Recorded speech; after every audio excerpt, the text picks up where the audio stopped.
Out for a few weeks. Wow. Yeah, first session with us, yeah. That's really bad luck, isn't it? Yeah, it is, and it was really exciting. We're all very excited. Everything was looking very good, and he landed on the floor. Gabby went on top of him, and it looks like he's got a small fracture probably. Wow. When you say weeks, Well, we have to see. He was in so much pain. We have to wait and see with SAF to do some more tests on that, and they would have probably more conclusive answers. I was going to ask you whether or not you were excited by deadline day, but I guess after news like that, you're not going to be excited. This is football. You know, overall, we have tried to do all the things that we wanted. There was a lot to do. Still a few hours to go, and nothing, and we are prepared. So in our wildest dreams, there might be something before the end of today? Let's see, it's always possible, and the last 24 hours in the transfer window never rule anything. In our wildest dreams, Raheem Sterling? Now you know that I cannot talk about any player. Because you spoke last week about your admiration for him and vice versa, how you work well together. Yeah. Sounds like Chelsea are offering him around. Has he been offered to Arsenal? No, and I'm not going to be talking about this kind of thing, sorry. Okay, well one deal we know that has gone through, that's Aaron. Yeah. Gone to Southampton. Just your thoughts on that? Well, first of all, say thank you so much for what he's done for the club, for the team, for myself. So when he joined, he brought a lot of joy, he brought his charisma, his energy, and he was really good at that time. Obviously, things developed, and he had a situation that it was difficult for him, and he was insisting a lot that he is very happy when he plays, and we have tried to fulfill that desire that he had. He looked really excited and happy the other day, and he's joining a great club, a great coach. He looks really excited, so I think we are all happy for him. And I know that Neto, the Bournemouth goalkeeper at the moment, is in the building, he's in the training ground because I saw him arrive. So I know you don't like talking about other teams' players, but that would be someone to come in and be a number two, I guess. Well, it's clear that obviously we have lost Carl as a third goalkeeper, and then we lost Aaron, so we have to replace them both. So Neto in the building having a medical, I guess. Sorry? He's having a medical at the moment, isn't he? We have to replace Aaron, and we have to replace Carl. And what about Alex? What about you? I'm not tall enough. If you are agile and mobile enough and you have the courage, that's right. I think I'll leave it there. Thank you. Okay, Sarah from the Premier League. Fresh injury aside, getting in Mourinho and Calafiori and having him improving that left-hand side, Yeah. do you think that will assist in getting the best out of Martinelli? Well, hopefully, obviously, everything is very connected in order to, especially the wingers, the front players, to shine and to be in positions with advantages against the defender, which is the most difficult thing to do in football. You need players behind you that they give you that opportunity and put you in those situations as often as possible, and we have brought two players that are exceptional at doing that. Can we expect some of the squad players like Ranieri to play more and have some of an impact this season, some of the youngsters coming up? It will depend. Certainly, they have earned now the respect and admiration of all the team, and they've done it in pre-season, and now they're going to have to earn the right to play. But they have the same chances as anybody else.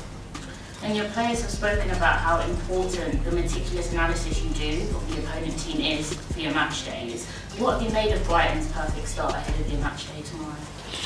Well, we try to prepare like every manager, every team does, giving them the exact information, the relevant information that can really help us and give us value to win the game. And we have tried to do the same for tomorrow against a team that is doing really well. It's one of the games with the new coach, with the new coaching regime, and it's going to be a tough match.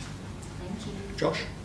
Hi, Mikel. Hi. It started with 2 clean sheets so far. How pleased are you with the way that the team are defending from the front as well, all over the pitch, the way they're working?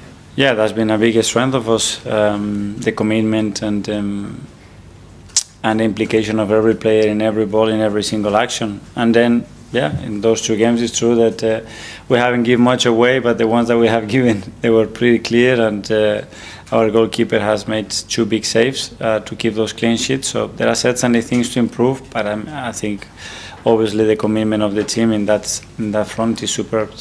And it's an early kick-off tomorrow. In those games especially, is it important to set the tone early, to be on the front foot? Yeah, we always want to do, and we play at home as well, and get our supporters going and create a special atmosphere, and we know how important is that kind of energy.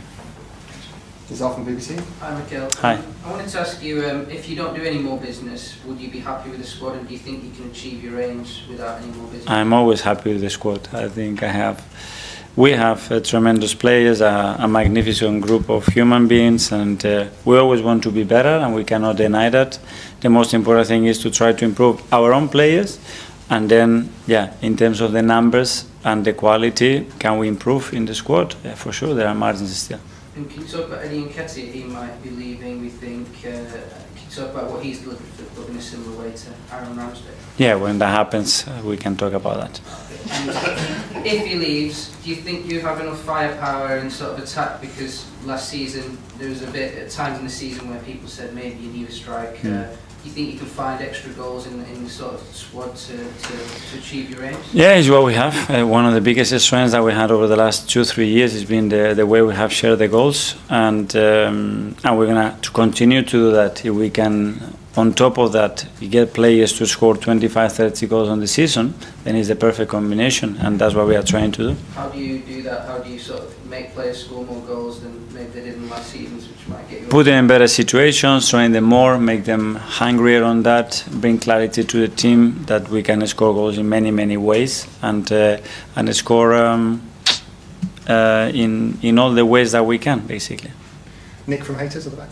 Hi, Mikel. Hi. If you beat Brighton tomorrow, that's 9 wins in a row, which is the first time Arsenal have done that since the 2004 Invincible season.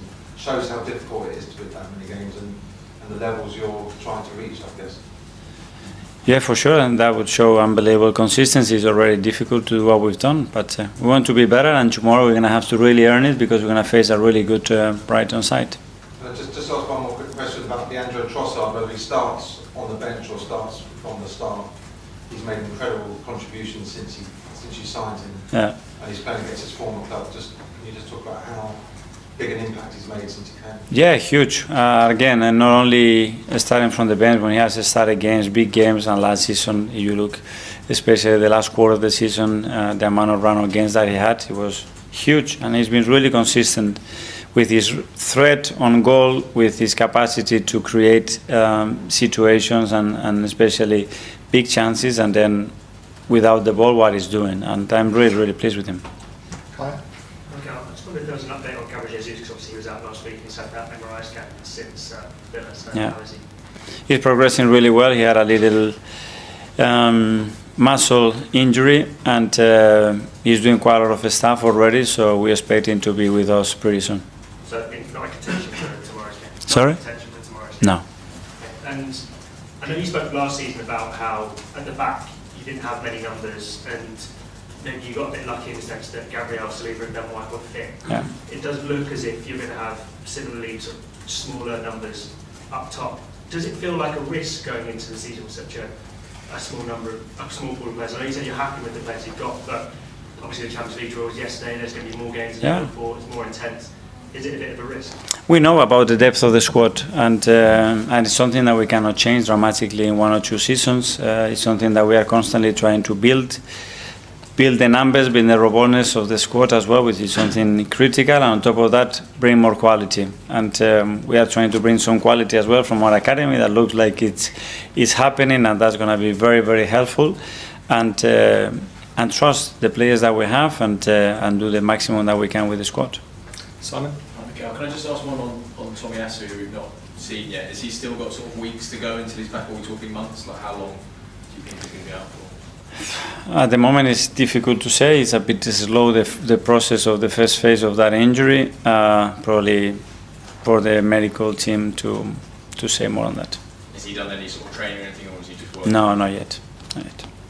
Okay, James from BBC. Hi, Mikel. Obviously, as everyone's talking about transfers today, and there are some teams that seem to be sort of scrambling a little bit at the end of the window. But do you feel in these final few hours you're sort of fairly comfortable in that you can look at it if there's an opportunity that arises, great. If not, you're sort of comfortable? I wouldn't use comfortable word in the last hours of the transfer window.